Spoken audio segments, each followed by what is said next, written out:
জাহান্নামীরা যখন জাহান্নামে চলে যাবে তখন আল্লাহ পাক রব্বুল আলামিনকে বলবেন, হে আল্লাহ, আমি কাদের কারণে জাহান্নামী হয়েছি তাদেরকে একটা নজর দেখতে চাই। কোরআনুল কারীমের মধ্যে আল্লাহ তাআলাও বলছেন যে এই জাহান্নামীরা যাদের কারণে জাহান্নামে চলে গেছে তাদের ঘাড়ে এবং তাদেরকে পিষিয়ে পদদলিত করে তারপরে জাহান্নামে যাবে। যাদের ছেলে সন্তান বড় হয়ে গেছে, নামাজ রোজা করে না, যে কিয়ামতের ময়দানে যখন জাহান্নামে চলে যাবে, ওই পিতা মাতাকেও সন্তানাদিরা বলবে, আমার বয়স যখন 7 বছর ছিল তখন তো আমার বাবা মা আমাকে শাসন করে হলেও, জোর জবরদস্তি করে হলেও আমাকে মসজিদে নিয়ে যাইতে পারতো, আমাকে নামাজি বানাইতে পারতো। কিন্তু আমার যখন 16-17 বছর বয়স হয়ে গেছে, আমার ঘাড়ের রগ মোটা হয়ে গেছে, ওই সময় আমি আমার বাপ মার কথা শুনতাম না, কারো কথা শুনতাম না। তাই আমাদের যাদের সন্তানাদিরা রয়েছে, ছোটকাল থেকে তাদেরকে শাসন করে হলেও নামাজের দিকে তাকিদ করি। আমরা তাদেরকে ভালো বানানোর চেষ্টা করি, মানুষ বানানোর চেষ্টা করি।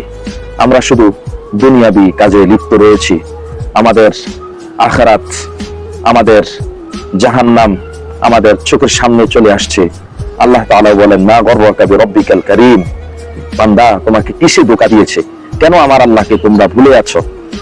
নামাজের আযান দেওয়া হয়, মুয়াজ্জিন আযান দেয়, হাইয়া আলাস সালাহ, হাইয়া আলাল ফালাহ, অথচ আমাদের কানের মধ্যে আওয়াজ যাওয়ার পরেও আমরা, তার শব্দ শোনার পরেও আমরা কি করি না? জবাব দেই না। আমরা মসজিদে আসি না, আমাদের সন্তানাদিরা নামাজ পড়ে না, আমাদের বিবিরা নামাজ পড়ে না, আমাদের আত্মীয় স্বজনরা নামাজ পড়ে না, আল্লাহর হুকুম মানে না। তাই বাবারা, বন্ধুরা, আমরা সময় থাকতে সময়ের কদর করে আল্লাহর দিকে ফিরে আসি, মসজিদে আসি, নামাজ পড়ি।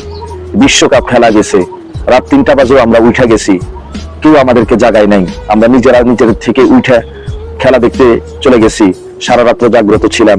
কিন্তু আমাদের হুজুরেরা সারা বছর ওয়াজ নসিহত করে আমাদেরকে মসজিদে তাহাজ্জুদের জন্য আনতে পারে নাই, ফজরের নামাজের মধ্যে আনতে পারে নাই। কিন্তু এক বিশ্বকাপ ইহুদি খ্রিস্টানদের এই খেলাকে কেন্দ্র করে সারা রাত্র জাগ্রত থেকেছি। এই বিশ্বকাপ খেলা নিয়ে আমরা অনেকে মাতামাতি, অনেকের জীবন পর্যন্ত দিয়ে দিয়েছে।